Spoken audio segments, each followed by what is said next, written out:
Hello. We're talking about this corporate presentation on behalf of my friend, my guide. So, just to say that, Steven Spielberg made a statement: the delicate balance of mentoring someone is not creating them in your own image, but giving them the opportunity to create themselves. So, that's the theme that we follow, to create themselves.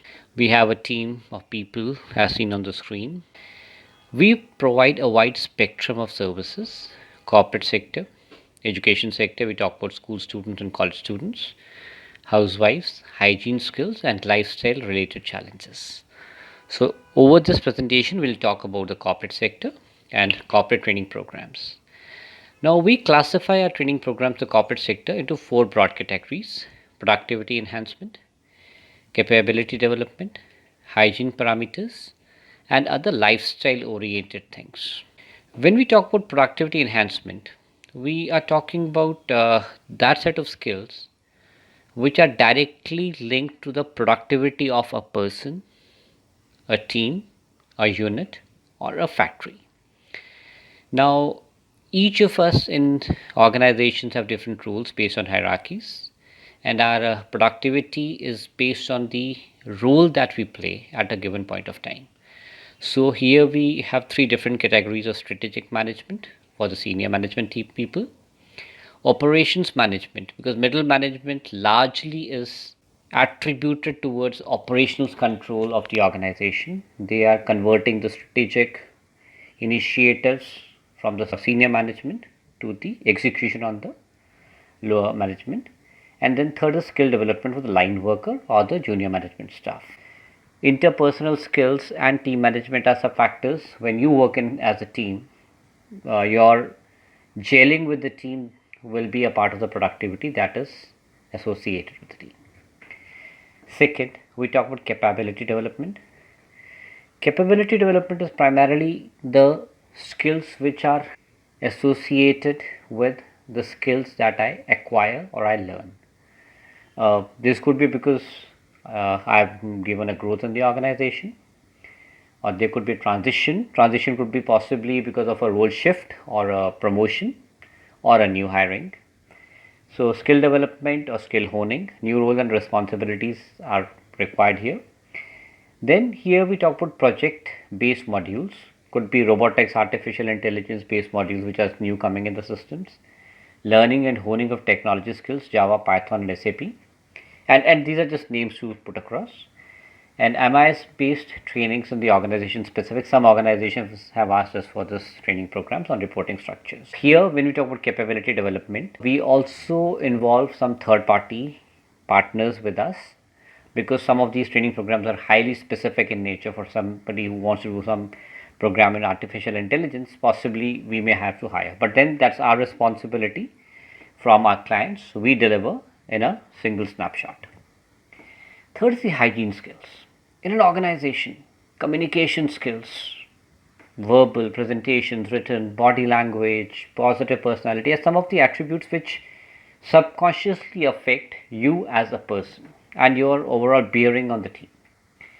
Emotional quotient, negotiation skills, conflict resolution, and workplace sexual harmony. So these are some of the lists that we talk about hygiene skills. They are not directly linked to your capabilities or capacities, but they are things which are needed to have been there with you on a particular assignment or particular role, and they could be culture driven as well.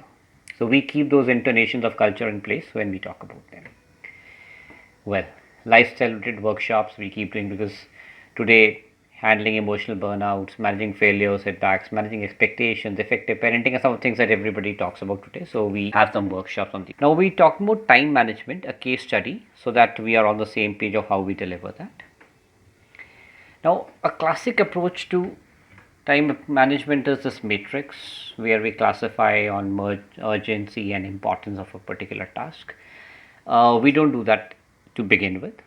When we sign up with a client, we first try to see and keep our feet grounded that what are the constraints faced by a particular employee in his role, and try to plot what sort of a time factor versus frequency of delays in those jobs, qualitative or quantitative, are happening. This happens through questionnaires with the employee, with his subordinates, and with his manager. So Mr. X, who has been recommended by his boss for training, we first try to map before the training begins what the daily basis work output required, weekly, monthly, and annual basis. And also we talk to his manager. Then on the day of training, we make everybody learn like a child and try to see the sensitization on different goals, and then workshops and questionnaires and role plays happen in an interactive platform, so that Mr. X is able to see himself as a third person and evaluate himself from the eyes of his boss, his subordinates, or his team members, because time management is a 360-degree management of a person. And after the training days happened, overall schema is brought forth, domain of influence are identified, and there are challenges at times, because I may be the best person on my plan, but if my boss is not a good time management professional, I can never manage time effectively. So this approach, when we talk about the line function in place, we try also to see not only the role specific to the person or the line reporting, but also the processes. There are certain processes which are time consuming. Are there some ways these processes could be identified and recommended to the organization, that some new technology or some new mode could be identified and worked on there? So we don't take a training program as a transaction. It's a process intervention that we make with our partners. And that's where we have. There's nothing like a dream to create the future, as Victor Hugo said. So we're all open. Let's start the journey. Thank you.